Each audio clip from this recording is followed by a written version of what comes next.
Aura 17, un podcast donde hablaremos del proceso de una relación que terminó en separación. Yo soy Fernanda Pliego. Y yo, Linda Varela. Te llevaremos paso a paso con cada emoción que estás viviendo durante este proceso. Te ayudaremos a recuperarte emocionalmente. Aquí podrás reencontrarte.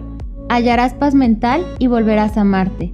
Entenderás el camino que tomó tu relación y el por qué es tan importante el amor propio. Disfruta, escúchanos y bienvenidas. Bienvenidos a un capítulo más de Aura 17. En este capítulo hablaremos de la soledad, pero visto desde un enfoque diferente que hemos estado teniendo en los capítulos anteriores.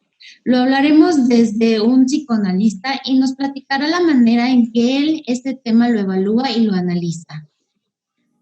El invitado de hoy es James Herrerías Arias, psicoanalista, un muy querido amigo mío. Bienvenido, James, a este capítulo de Aura 17 y muchas gracias por aceptar la invitación. Muchas gracias a ustedes por la invitación. James, cuéntanos un poco como de cómo tratas tú este asunto de la soledad, porque hemos tenido otros especialistas que se enfocan en otro tipo de terapias. Entonces, cuéntanos un poco de cómo lo manejas tú. No tengo un método específico para el manejo de la soledad.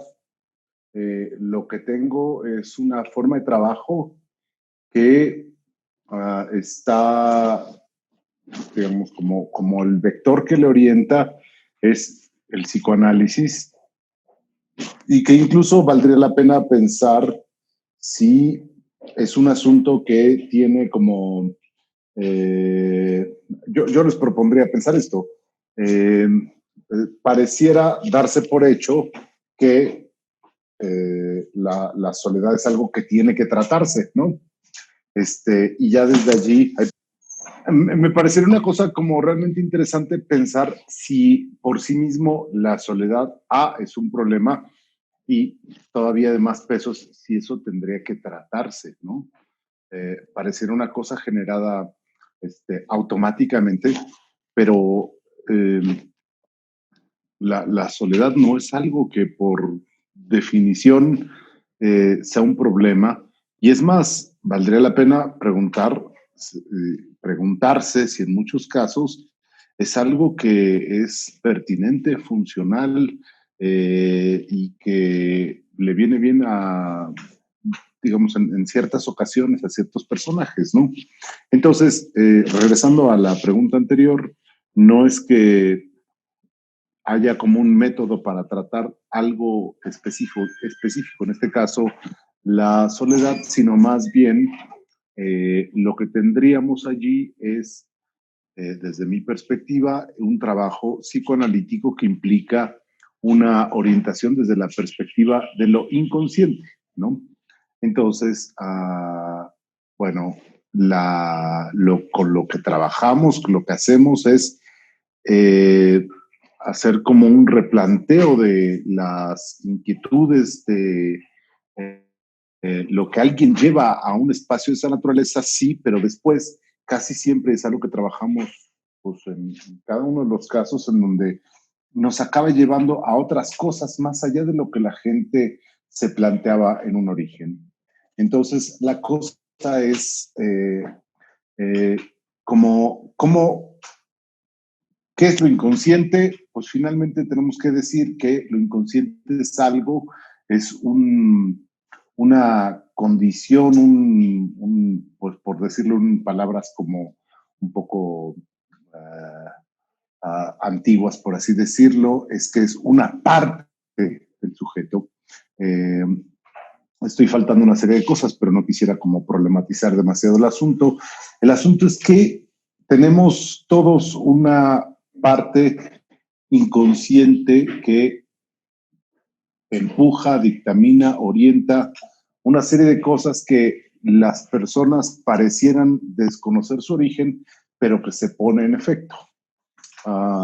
Por decirles a ustedes un ejemplo concreto, si lo pensamos en el contexto del uso y abuso de sustancias, pensando el alcohol como una de las muchas sustancias posibles, Si ustedes lo piensan, pues podría parecer para alguien un asunto de malestar repetitivo el que alguien consuma alcohol, ¿no?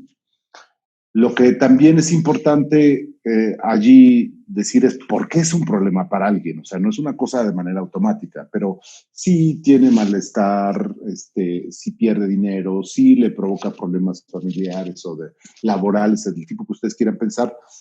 Lo que podríamos decir es que no hay nadie que participe tan activamente con la repetición de eso como la persona que en este caso, por ejemplo, consume el alcohol, ¿no? Entonces, lo que tenemos es que es algo que hace la persona que padece de un malestar repetitivo, pero cuando, o sea, lo que tenemos es que la persona no sabe por qué lo hace y a veces hasta parece no estar involucrado en que participa activamente eh, de manera repetitiva, lo está causando directamente. Es el causante de esta repetición, pero de cualquier manera no alcanza ni a aprender las condiciones ni o sea, qué es lo que lo empuja y a veces hasta ni siquiera logra percatarse de eso que hace, de esa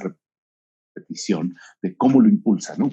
Estoy diciendo todo esto para decirles, tratar de dar como una perspectiva de lo inconsciente. Lo inconsciente es eso que es efectivo, también se pone en efecto en el sujeto en una ignorancia, pero no puede evitar responder de alguna manera.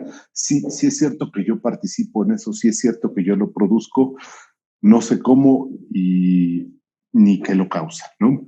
Entonces, me he ido a un campo totalmente distinto para decirles que es eso inconsciente que nos habita y desde la perspectiva del psicoanálisis trabajamos con eso inconsciente, no lo que está de fondo o le damos técnicas para hacer amigos o ese tipo de cosas, sino, porque estamos hablando de la soledad, pues, sino tratamos de ver qué es lo que está de fondo y cuáles son todas esas redes que se mueven y que empujan a que el sujeto haga las cosas de tal o cual manera y que lo que es importante siempre para nosotros es en ese punto en donde parece haber un ciclo que se establece en donde hay un dolor constante y repetitivo, ¿no? Hay otras cosas que decir al respecto, pero espero haber contestado al menos parcialmente la pregunta. Por ejemplo, James, o sea, después de una separación de pareja, que es como el enfoque que tenemos ahorita en el podcast, uno después de tantos años está acostumbrado a tener a alguien a su lado todo el tiempo. Cuando esta relación termina, pues te sientes sola de cierta manera, te sientes abandonada, te sientes olvidada, porque llevas tanto dentro de ti que pues los conflictos que ocasionaron esta separación en realidad, ¿no? Entonces, este sentir es un vacío que todos estamos acostumbrados. Normalmente es cuando te encuentras sola, es cuando empiezas a conocerte más, es cuando empiezas como a desarrollar el saber quién eres y qué es lo que realmente quieres tú sola, ¿no? Muchos dicen, estando sola te conoces mejor, estando sola puedes tener un poco más de amor hacia ti y aprender mucho más. Entonces, nuestra pregunta aquí es, este síntoma, que como dices, no es como algo que se trate, pero muchas veces la soledad, mucha gente no la trata de manera adecuada y encuentra un buen camino. Se va por un camino de depresión, de ansiedad, de decir, ya estoy abandonada, ya estoy sola, ya no voy a volver a encontrar a nadie. Entonces, en base a esto, tú qué nos dices, ¿cómo es que estos síntomas o cómo es que una persona lo lleva a algo malo?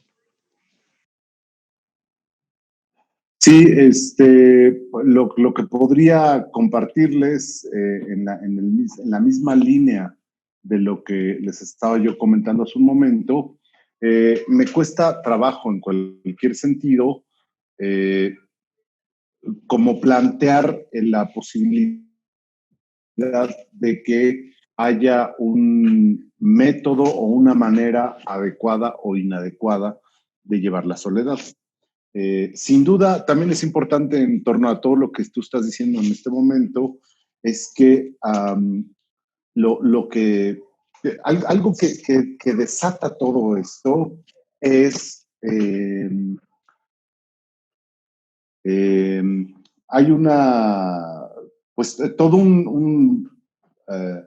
un background, toda una serie de cosas que se instalan en la vida de las personas en torno a este asunto de la compañía. Siempre es pertinente para nosotros preguntarnos, por ejemplo, si como, por ejemplo, en términos de pareja, si se vivió cierta forma de compañía, si se estableció cierta manera de lazos, entonces, ¿qué hay de fondo en cómo, por ejemplo, se escogió esa pareja en particular, ¿no? ¿Cómo se establecen los vínculos entre las personas? Es decir, tendríamos que irnos más allá en vez de tomar la superficie y decir, aquí hay una separación y entonces ahí habrá una consecuencia de sensación de soledad. Tendríamos que irnos un poco más y plantear bajo qué salieron las alianzas, los encuentros, esas tendencias que se dan en ese encuentro de cualquier pareja y saber que de fondo hay algo en la vida de las personas que han estado sosteniendo y potenciando ese tipo de encuentros bajo a veces situaciones completamente forzadas. Y entonces allí es donde encontraríamos no tanto la resolución específica de la soledad, sino la resolución tal vez de cómo se dan los encuentros, cómo podría plantearse algo distinto. Entonces, pues para dar una respuesta concreta, pues algo seguramente, pues se me ocurre decir frustrante en este sentido de la entrevista, para mí decírselos a ustedes, pero es que eso desde nuestra perspectiva es un asunto que se explora de caso por caso, uno por uno, ¿no?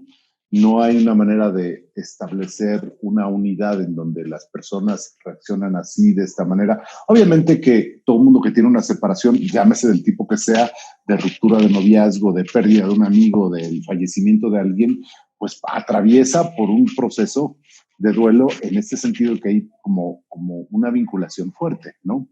Entonces, bueno, en ese sentido, pues antes que plantear junto con ustedes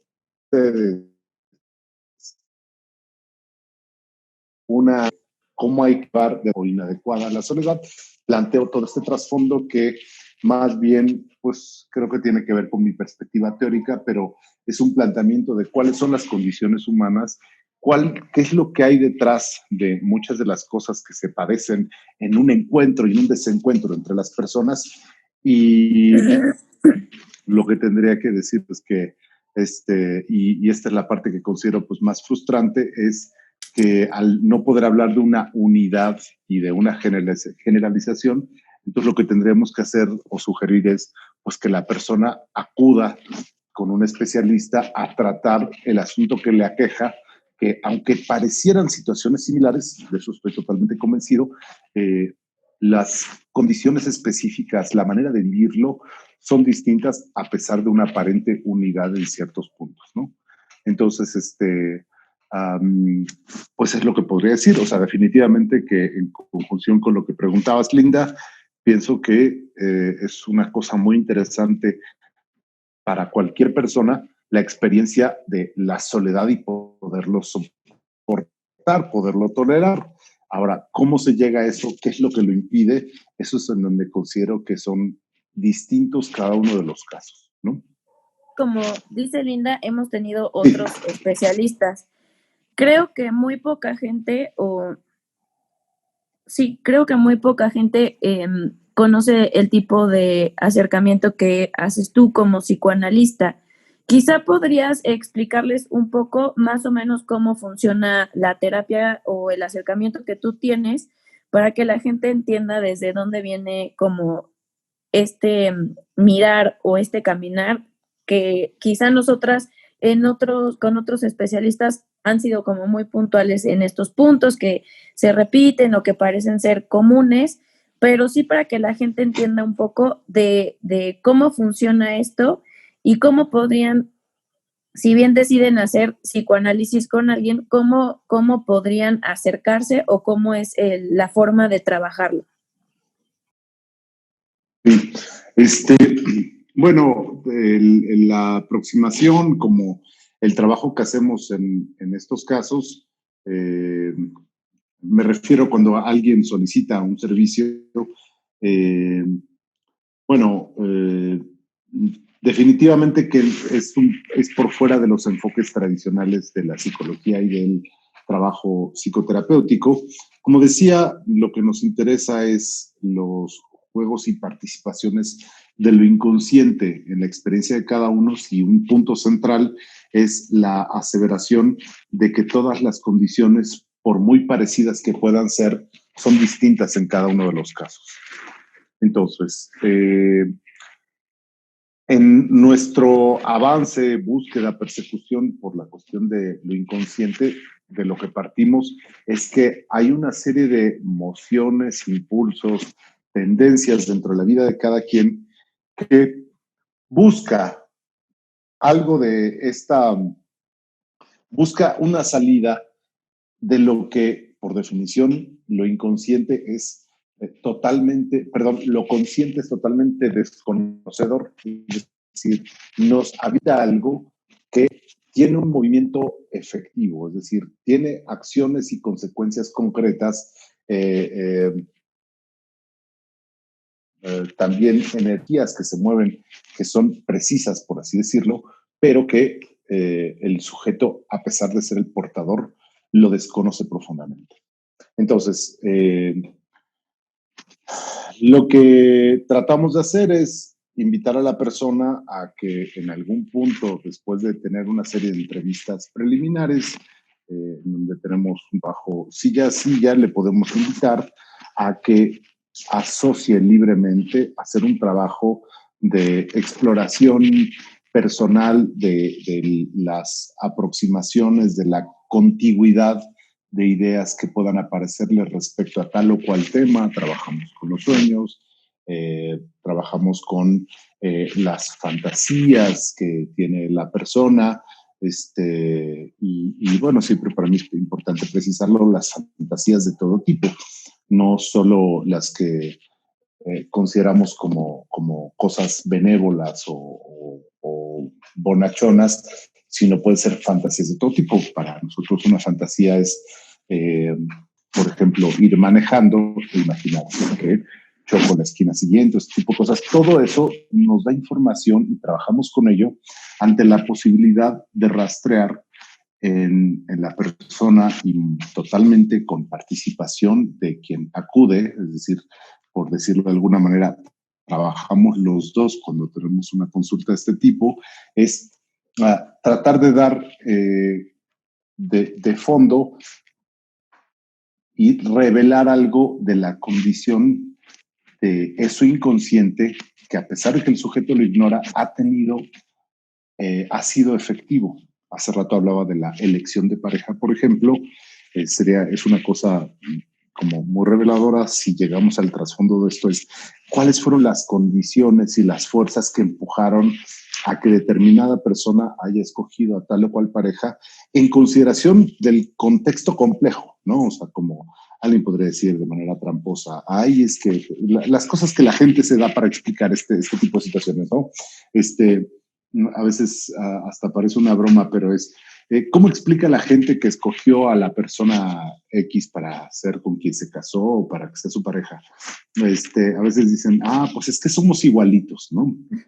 O dicen, es que es porque somos súper diferentes, ¿no? Así como si hubiera un efecto allí, claro, ya sea de atracción y rechazo ante ciertas circunstancias, que es un intento de darle explicación a algo que normalmente realmente desconoce, porque, insisto, estamos hablando de las fuerzas inconscientes, pero si esto nos revela un efecto de cómo, a pesar de tener conocimiento de ciertas circunstancias que estamos hemos escogido a una persona conflictiva o excesivamente celosa, etcétera, y sin embargo lo conservamos y nos quedamos allí en ese sitio y nos metemos en una vorágine complicadísima. Algo nos dice de nosotros y de todo lo que nos habita y de lo inconsciente, y entonces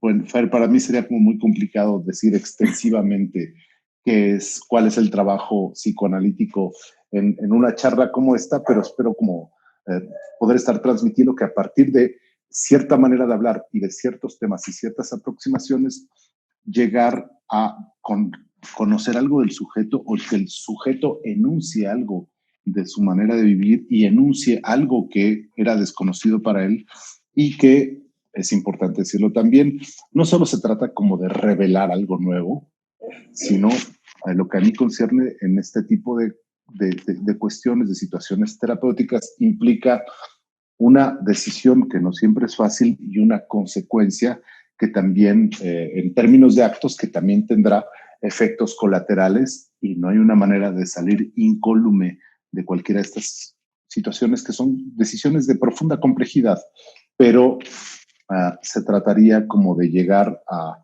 un estado de más, de saber algo sobre sí mismo, de saber por qué algo se ha estado repitiendo por mucho tiempo, y entonces allí como potencialmente la posibilidad, así lo pienso, de dejar de estar repitiendo, ¿no? Porque alguien puede separarse, divorciarse, lo que sea, y entonces si no hay algo que pueda saber respecto a sí misma, a sí mismo en X situación, pues no importa que le haya puesto fin y le haya pasado muy mal y haya experimentado depresión o todo lo que ustedes quieran decir, sino que potencialmente estaría en vías de ir camino a repetir lo mismo con una persona distinta, pero con una situación muy parecida, ¿no?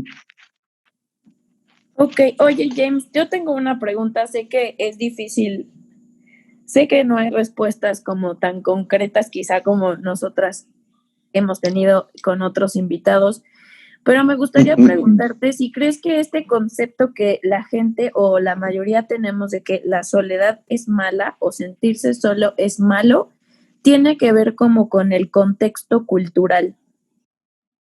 Sí, definitivamente creo que hay una connotación cultural muy importante, y que además hay como otros fantasmas, ¿no? Definitivamente hay culturas en donde hay menos exigencia de contigüidad, de convivencia, ah, todas estas personas que han podido estar como en la experiencia de ciertas culturas, de intercambios que hacen en otros países, podrán ver que respecto al estilo mexicano, pues la cosa puede ser extremadamente diversa y diferente. Y sin embargo, también hay que decir allí que somos efecto de el encontronazo con lo que en psicoanálisis llamamos el otro, el gran otro, con O mayúscula, es decir, como justo con el lenguaje, la cultura, etcétera. Entonces, que definitivamente es algo que depende de nuestra condición humana, lo que nosotros definimos como humano en el campo del psicoanálisis, es una consecuencia absolutamente directa y radical de el otro, y somos un efecto del otro.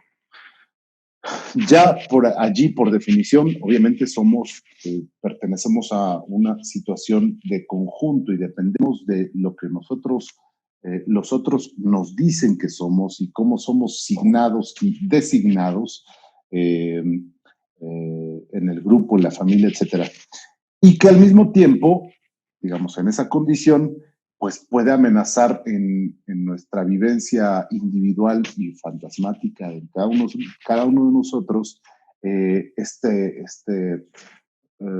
imagen del quedar abandonado, de estar desprotegido, etcétera.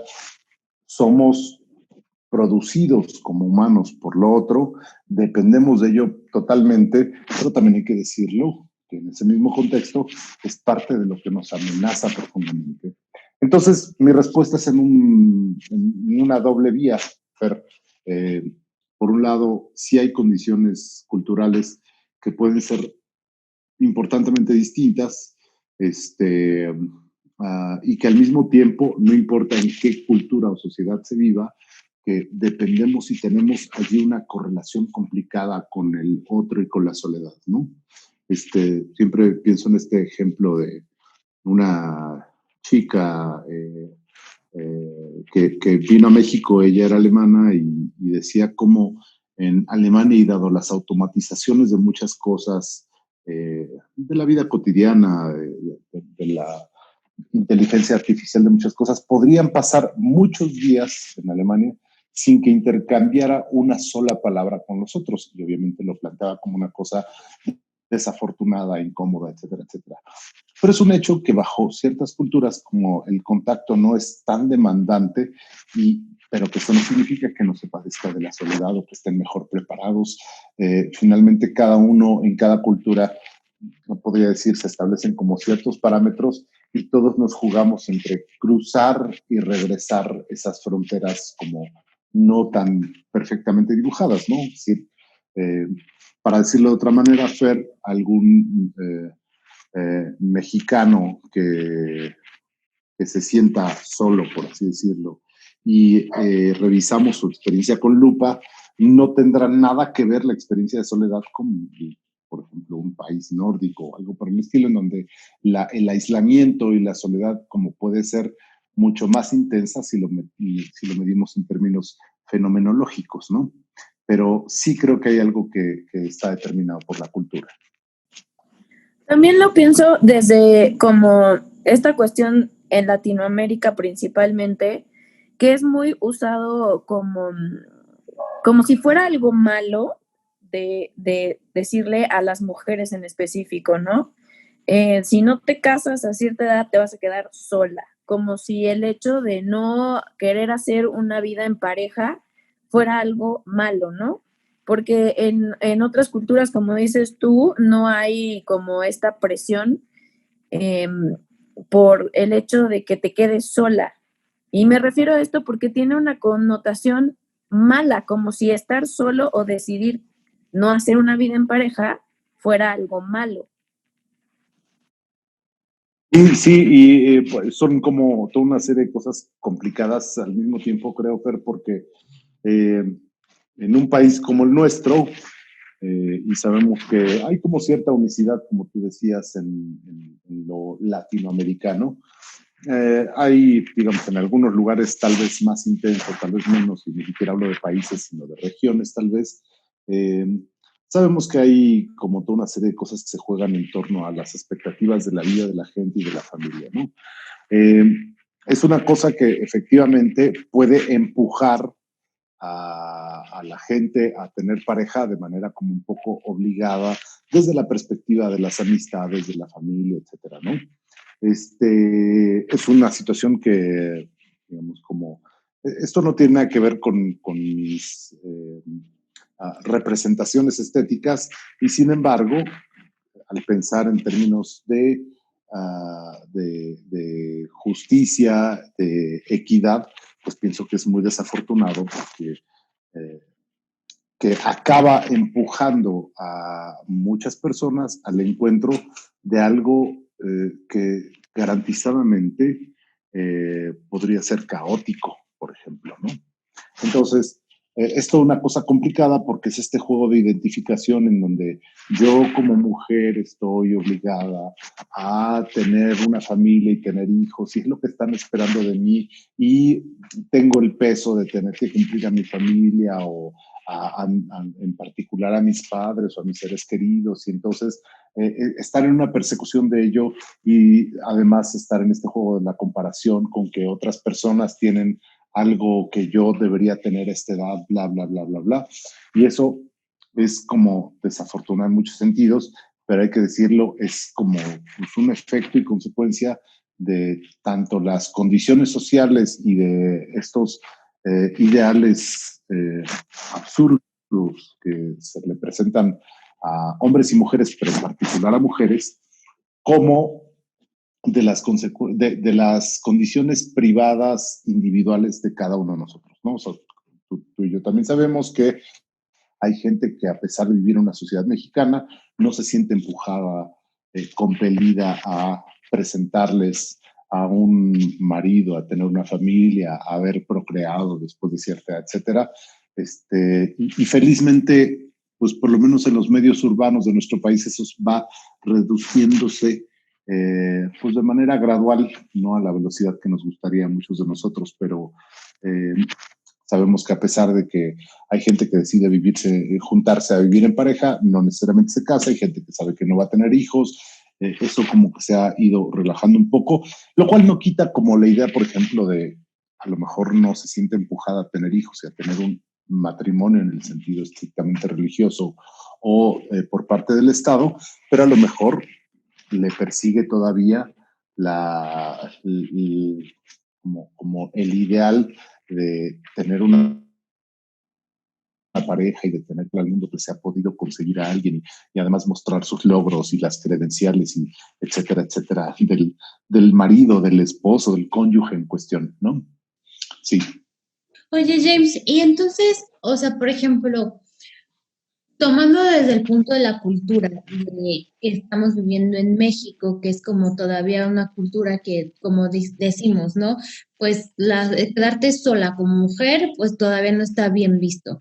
Pero también viene un poco como de la educación de familia, ¿no? Porque si tú vienes de un núcleo donde pues muchos dicen, ok, ¿sabes qué? Veo que estás mal, que ya no hay otro motivo más en tu relación, sepárate, divórciate, aléjate de esa persona, está bien, quédate sola, pero pues mejor sola que mal acompañada, ¿no? Como dicen el refrán. Pero siento que también es como ese apoyo familiar del donde vienes, porque también hay familias donde los papás llevan 50 años de casados, los abuelos llevaron 60, etcétera, y entonces es como, no, cómo te vas a quedar sola? ¿Cómo te vas a divorciar? ¿Cómo te vas a separar? Entonces, creo que todo esto influye demasiado en lo que estás diciendo, ¿no? También. Sí, influye, definitivamente que lo hace, pero al mismo tiempo creo, mira, es que yo pienso que un trabajo como el psicoanalítico o incluso uno terapéutico, quiero pensar que es así, podría vacunarnos de estar dependiendo de la opinión y de las condiciones que el otro exija, ¿no? Entonces, pues yo no dudo en ningún momento que haya muchas familias y condiciones y ciudades y pueblos y lo que sea que tenga ese tipo de exigencias. Cuando hace rato decía, desafortunadamente, lo único que podría sugerir es que las personas acudan a un espacio en donde puedan trabajar, tratar, desde mi perspectiva, todos estos asuntos de manera profunda y no superficial. Potencialmente lo que podrían tener allí es la posibilidad de hacer algo al respecto con ello. Pienso que, y es un principio con el que trabajo en un sentido clínico yo, obviamente muchos podemos tener circunstancias a veces más favorables, a veces menos favorables, pero hay cosas que no se pueden cambiar, ¿no? Por ejemplo, si yo trabajo con un adolescente o incluso un adulto que tenga como una procedencia familiar con ciertas características, hay cosas que no pueden cambiar. Los padres seguirán siendo los padres y tendrán ciertas características benévolas y otras muy malignas, por decirlo de alguna manera extrema, ¿no? Claro. De lo que tenemos que partir en un espacio como esos es la posibilidad de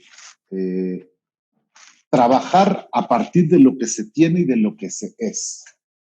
Y esa asunción que parece obvia, incluso un poco innecesaria mencionarlo, me parece una cuestión fundamental en términos de que no dependerá que el entorno cambie para el sujeto, sino que quien acude a un espacio como estos tenga la posibilidad de hacer algo a pesar de las condiciones adversas, incómodas, pero que hacer algo que sea congruente con lo que esta persona es y quiere, ¿no? Entonces, en ese sentido, me parece importante delimitarlo de esa manera porque obviamente que influye mucho, pero justamente pues un efecto posible, deseable, tal vez terapéutico, es que no sigas dependiendo del entorno y de las condiciones que te dan. Y si eso implica como de alguna manera un desafío, pues es algo que necesita tomarse, ¿no? Bueno, James, ya para como ir cerrando un poco esta intervención tuya, sí me gustaría que sé que eso implica, Fer, que eso es para acabar de nunca empezar. Es que es complicado, ¿no? Creo que hemos platicado en muchos otros capítulos y sí hemos hecho como mucho hincapié en esta parte de que es súper importante que toda la gente que nos está escuchando vaya a un especialista con el que quieran, ¿no? Y que si bien hay muchas cosas que se acomodarán de manera, como por decirlo de alguna forma, agradable, habrá muchas cosas que se trabajen que no precisamente en el momento en el que se trabajen van a causar un efecto placentero, ¿no? Siempre hay cosas que se mueven y que se reacomodan y no siempre va a ser algo súper padre. Yo lo platicaba con Linda en otro momento, que hay muchas sesiones que llega súper bien con el terapeuta que tú decidas ir y sales, pues no como llegaste, ¿no? Y muchas veces llegas pues ponchado o deprimido o triste o con mil cosas y cuando sales o sea, la salida es diferente. Eh, Sé que es un poco más complicado tratar de generalizar este tema desde el psicoanálisis. Otras corrientes o tipos de terapias tienen como paso uno, paso dos, o esto es como el común denominador. Eh, yo tengo una maestría en psicoanálisis, tengo casi 4 años yendo a análisis. Yo le decía a Linda, hay muchas cosas que sí entiendo que se puede hacer como un panorama más o menos general, pero sí que quede claro que es caso por caso, no se puede hacer, o sea, no se puede generalizar porque no sabes desde dónde se vive cada tema y cada circunstancia, ¿no, James? Sí, absolutamente. Para mí es un principio, de repente, pues a mí me preocupa que la cosa pareciera como una cuestión de propaganda, sea de quien sea, ¿no? Es decir, como, ¿de veras quiere usted estar mejor? Vaya a terapia, ¿no? Y la cosa no va como en un sentido allí de no poder compartir cosas de un especialista que podría hacerlo y que podría beneficiar a la gente. De ser posible, lo haría con mucho gusto. Para mí tiene que ver con una cosa absolutamente imperante, fundamental de la concepción de lo que es una persona, de sus condiciones, de cómo funciona el ser humano, de decir, desafortunadamente hay muy poco que pudiéramos decir como una generalidad, pero que definitivamente que no se trataría, y no pienso que la cosa va del lado de solo se puede tratar con un psicoanalista, eh, es con quien se... Que no dudo que haya como condiciones que ayuden, pero que también para mí conlleva el riesgo de que sea una mera cuestión paliativa, ¿no?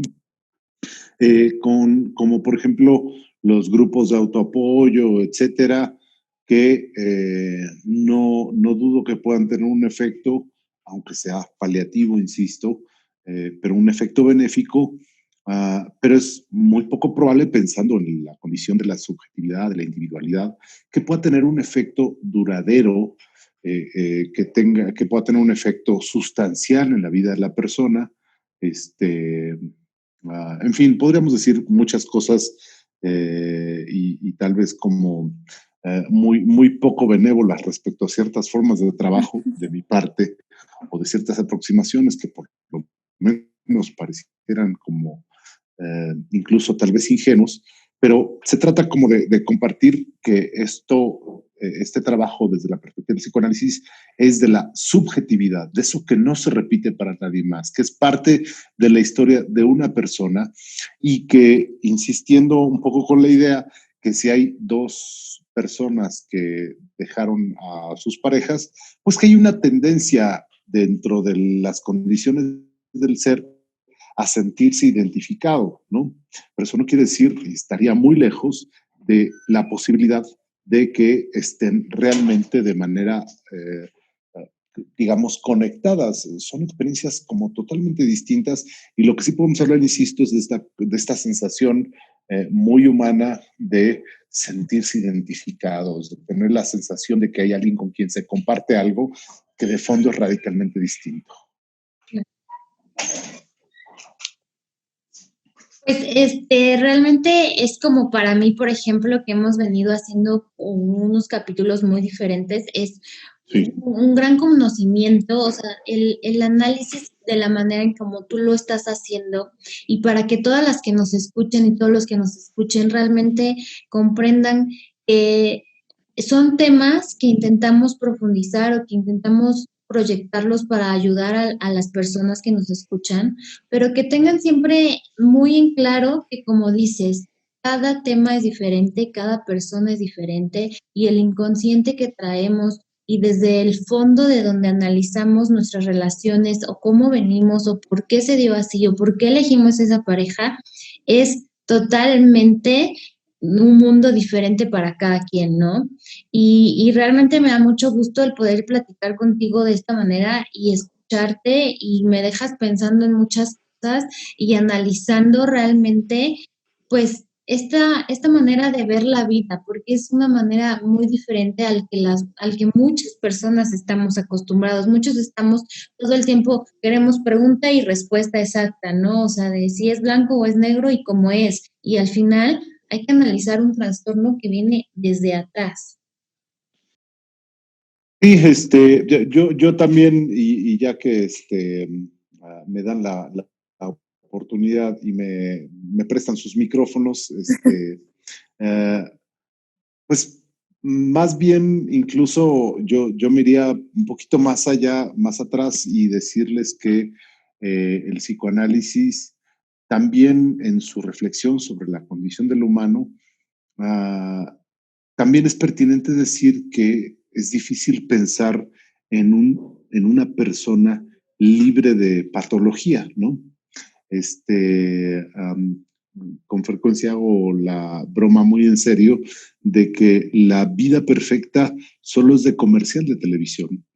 Que todo tiene en la vida de las personas fisuras, malestares, repeticiones incómodas, etcétera, ¿no?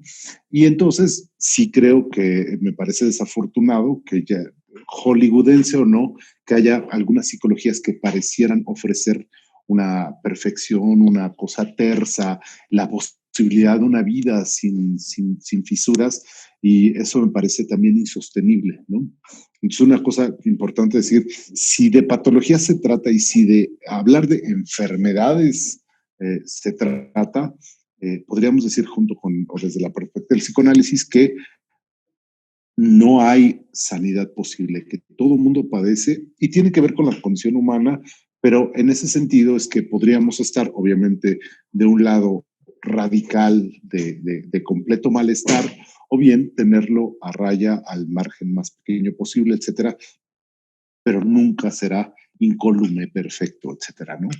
Entonces, para mí también es una cosa importante decir junto con ustedes. Ok, James, pues te agradecemos muchísimo que nos hayas aceptado esta invitación y el tiempo, y pues esperamos que la gente que nos está escuchando si tiene alguna duda o algo, se pueda acercar directamente a nosotras o contigo, y pues no sé, Linda, si quieres agregar algo más. No, que vamos a dejar tus datos en la descripción del capítulo para que te puedan contactar y si tienen algunas dudas nos las hagan llegar y con mucho gusto se las contestamos, te las hacemos llegar para que pues todos, pues tengamos como esta sensación como me dejan a mí de analizando más allá realmente lo que es una separación y todo lo que viene atrás de esto, ¿no? Pues muchas gracias por la invitación a poder delirar junto con ustedes, y pues espero que sea funcional y de utilidad para los propósitos de su podcast, ¿no? Muchísimas Gracias por la invitación, gracias. Linda, gracias, Fer. Gracias, Muchos saludos. James.